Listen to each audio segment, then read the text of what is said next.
जब से गवनवा के दिनवा धराइल रतिया न नींद आवे देह पे राइल।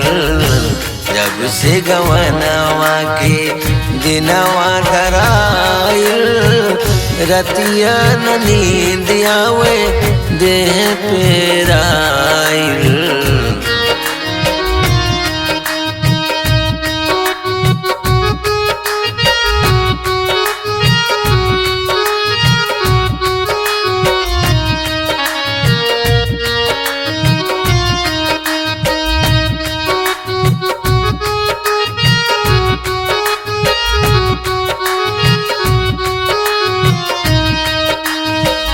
जब से गवनवा की सुनीली हाल हो रोवत रोवत रतिया में बीती मोरी रात हो।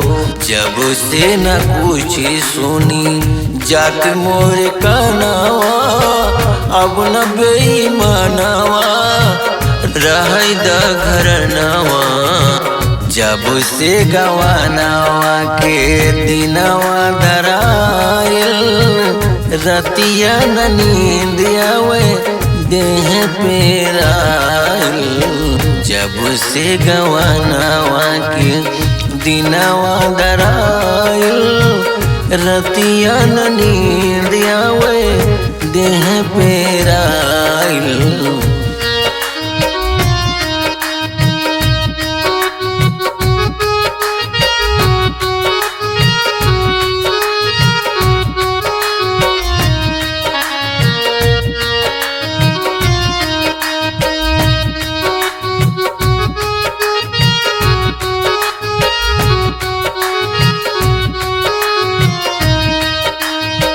गौआ के सखिया पूछे कैसे बहाल हो। सखिया के बतिया नहीं सुन ले मोर कान हो।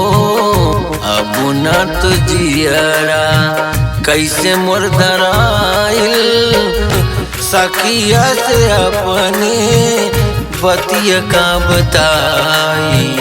जब से गवनवा के दिनवा धराइल रतिया न नींद आवे देह पे राइल।